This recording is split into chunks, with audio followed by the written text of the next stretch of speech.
Friends, welcome to my channel. Varalakshmi ఇంట్లోకి రావడానికి వీల్లేదన్న వేదవతికి ఊహించని షాక్ ఇచ్చిన విష్ణు. వరలక్ష్మి విష్ణు కలిసి ఉండడం చూసి ఓర్చుకోలేకపోతున్న ధర. నిజంగానే ఇదంతా జరగబోతుందా? వరలక్ష్మిని వేదవతి ఇంట్లోకి రావద్దని చెప్పడంతో విష్ణు ఎటువంటి నిర్ణయం తీసుకోబోతున్నాడు, అసలు ఏం జరిగింది అనేది మీరు తెలుసుకోవాలనుకుంటే వీడియోని తప్పకుండా లైక్ చేసి ఛానల్ని సబ్స్క్రైబ్ చేసుకొని పక్కనే ఉన్న గంట సింబల్పై ఆల్ అని క్లిక్ చేయండి. ఇక అజయ్ అయితే వరలక్ష్మి విష్ణుని కోర్టు 6 నెలలు కలిసే ఉండమని చెప్పింది. వరలక్ష్మిని విష్ణు ఇంటికి తీసుకొస్తున్నాడని వేదవతితో చెప్తూ ఉంటుంది. అప్పుడే అది విన్న ధర అయితే, ఇప్పుడు వరలక్ష్మి ఇక్కడికి వస్తే నేను దానికి చాకిరీ చెయ్యాలా, లేదు దాన్ని ఇంట్లోకి అస్సలు కూడా రానివ్వకూడదంటే ఏదొకటి చెయ్యాలి అని అనుకుంటూ ఇక ధర అయితే ఎవరూ లేని సమయం చూసి వేదవతితో అంటూ ఉంటుంది, చూడండి ఆంటీ, వరలక్ష్మి ఇంట్లోకి వస్తే ఇల్లు ప్రశాంతంగా ఉండదో, తను వచ్చి ఎంత గొడవ చేస్తుందో మీరు కూడా చూస్తూనే ఉంటారు కదా అని ధర అయితే అంటూ ఉంటుంది. అసలు నాకు దొరికిన కోడల్లో ఇద్దరు అంతే అని అంటూ వేదవతి చెప్తూ ఉంటే, ఆంటీ, నేను విష్ణు మీద ప్రేమతో ఇవన్నీ చేశాను, కానీ వరలక్ష్మి విష్ణు నుంచి విడిపోవాలని విష్ణుకి ఎంతో టార్చర్ చూపించింది. అలాంటి విష్ణుకి ఇప్పుడు మళ్ళీ ఆ టార్చర్ మొదలవుతుందంటే మీరు ఎలా ఒప్పుకుంటారా ఆంటీ అని అంటూ ఇక వాళ్ళు వచ్చేసరికి వేదవతికి వరలక్ష్మి మీద అన్నీ కూడా చాడీలు చెప్తూ ఉంటుంది. ధర అయితే ఇక వరలక్ష్మిని తీసుకొని పిల్లల్ని తీసుకొని విష్ణు అయితే లోపలికి వస్తూ ఉండగా అప్పుడే వేదవతి అయితే, ఆగో, నువ్వు నా ఇంట్లోకి రావడానికి వీల్లేదు అని వేదవతి అంటూ ఉంటుంది. అప్పుడే ఇక విష్ణు అయితే, అమ్మా, ఎందుకు అడ్డు చెప్తున్నావమ్మా అని అంటూ ఉంటాడు. అడ్డు చెప్పడం కాదురా, అది నీ జీవితంలోకి వస్తే నీ జీవితం నరకమైపోతుంది. అలాంటి దాన్ని ఎందుకు నువ్వు మళ్ళీ ఇంటికి తీసుకురావాలనుకుంటున్నావు? వరలక్ష్మి ఇంట్లోకి రావడానికి వీల్లేదు. మళ్ళీ నీ జీవితంలో కష్టాలు మొదలవుతుంటే నేను చూసి తట్టుకోలేను అని అంటూ ఉంటుంది. వేదవతి అయితే, నాకేమి ఇష్టముందో లేకపోతే మీ అబ్బాయి ఇచ్చిన విడాకులను క్యాన్సిల్ చేసుకోనో నేను ఇక్కడికి రాలేదు. కేవలం నా పిల్లల కోసం నేను ఇక్కడికి వచ్చాను. 6 నెలలు మాత్రమే నేను ఇక్కడ ఉంటాను అని వరలక్ష్మి అయితే అంటూ ఉంటుంది. అప్పుడు ఇక వేదవతి, 6 నెలలు కాదు కదా, 6 నిమిషాలు కూడా నిన్ను ఇక్కడ ఉండనివ్వను, అసలు నువ్వు ఇంట్లోకి రావడానికి వీల్లేదు అని అంటూ వేదవతి అయితే అంటూ ఉంటుంది. అప్పుడే పిల్లలిద్దరూ కూడా వేదవతి మాటలకి షాక్ అయిపోతూ ఉంటారు. ఇదేంటి వైష్ణవి, ఎలాగైనా సరే కోర్టు దాకా వెళ్ళి అమ్మా నాన్న 6 నెలలైనా కలిసి ఉండేలాగా మనం చేస్తే నానమ్మేంటి అమ్మని ఇంట్లోకి రానివ్వడం లేదు అని అంటూ ఉంటుంది వెన్నెల. అప్పుడు ఇక వైష్ణవి అయితే, నువ్వు కంగారు పడుకో, అమ్మ తప్పకుండా ఇంట్లోకి వస్తుంది, కోర్టులో చెప్పారు కదా అని అంటూ ఉంటుంది. వైష్ణవి అయితే, ఇప్పుడు నాన్నే సమాధానం చెప్తాడు, చూస్తూ ఉండు, నేను చెప్పిందే కరెక్ట్ అవుతుంది అని అంటూ ఉంటుంది వైష్ణవి. అప్పుడే ఇక విష్ణు అలా చూస్తూ ఉండిపోతుంటే అజయ్ అయితే, ఏంటి విష్ణు, ఏం ఆలోచిస్తున్నావు? అత్తయ్య గారు వరలక్ష్మిని లోపలికి రానివ్వడం లేదు, మరి ఇప్పుడు ఏ నిర్ణయం తీసుకుంటావు నువ్వు అని అడుగుతూ ఉంటాడు. అజయ్ అయితే, అజయ్, నీకు తెలుసు కదా, నేను ఎప్పుడూ కూడా అమ్మ మాటకి ఎదురు చెప్పను, అమ్మ చెప్పిన దానికి ఎప్పుడూ కూడా తలొంచుతాను. అలాంటిది ఈరోజు అమ్మకి ఇష్టం లేని పని ఎందుకు చేస్తాను చెప్పు?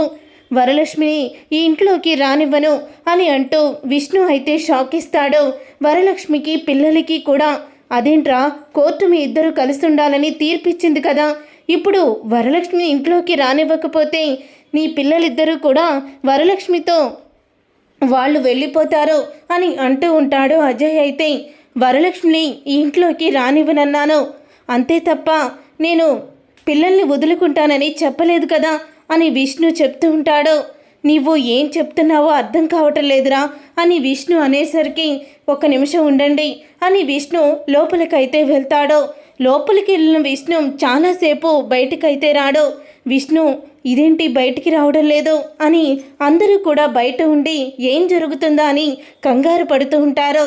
అప్పుడే ఇక విష్ణు అయితే సూట్ కేసుతో బయటికి వస్తాడు. విష్ణు సూట్ కేసుతో బయటికి రావడం చూసిన వేదవతి షాక్ అయిపోతూ ఉంటుంది. నాన్న విష్ణు, ఏంట్రా సూట్ కేసు ఏంటి అని అంటూ ఉంటే, అమ్మా, నీకు ఇష్టం లేని పనులు నేను ఎప్పుడు చేశానా? చెయ్యలేదు. కానీ ఇప్పుడు నా పిల్లల కోసం నాకు ఇష్టం లేని ఈ వరలక్ష్మిని ఇంట్లోకి తీసుకురావాల్సి వస్తుంది. కానీ తను రావడం నీకు ఇష్టం లేదు. అలాంటప్పుడు పిల్లల్ని వదులుకోలేను, అలాగని నీ మాటని కాదనలేను. అందుకే నేనే వాళ్లతో పాటు వెళ్ళిపోతాను, నలుగురం ఇంకొక ఇల్లు తీసుకొని ఉంటాము అని అంటూ ఉంటాడు విష్ణు. అయితే ఇక ఆ మాటకి ఒక్కసారి వేదవతి షాక్ అయిపోతూ ఉంటుంది. అజయ్ నందిని ఒకరినొకరు చూసుకుంటూ ఇదైనా బానే ఉంది, వీళ్ళు ఎలాగైనా కలిసిపోతారు అని అనుకుంటూ ఉంటారు. అప్పుడే ఇక విష్ణు అన్న తీసుకున్న నిర్ణయానికి ఇప్పుడు నా కొడుకు దానితో పాటు వెళ్ళిపోతే పూర్తిగా తన వైపుకి తిప్పేసుకుంటుంది. ఇక నా కొడుకు నాకు దక్కడో, ఇప్పుడు దాన్ని ఇంట్లోకి రానివ్వడం తప్ప చేసేదేమీ లేదు అనుకున్న వేదవతి, విష్ణు నిన్ను వదిలి నేను ఎలా ఉంటాననుకున్నావురా? నిన్ను చూడకుండా నేను ఉండలేను.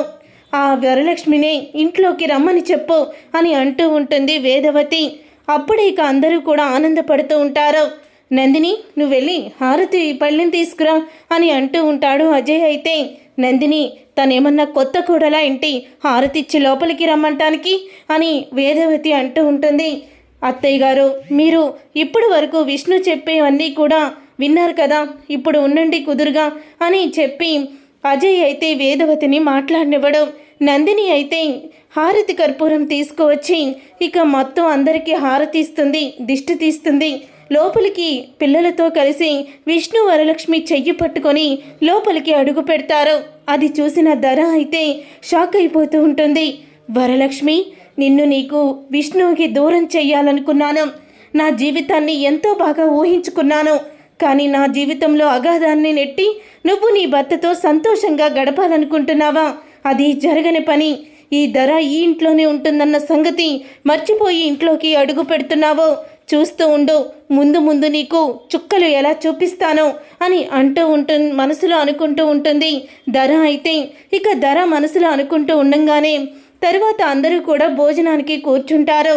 అలా భోజనానికి కూర్చున్న తర్వాత పిల్లలైతే మీరందరూ అక్కడ కూర్చొని తినండి, మేము నలుగురు మాత్రమే డైనింగ్ టేబుల్ దగ్గర కూర్చొని తింటాము అని పిల్లలు అంటూ ఉంటారు.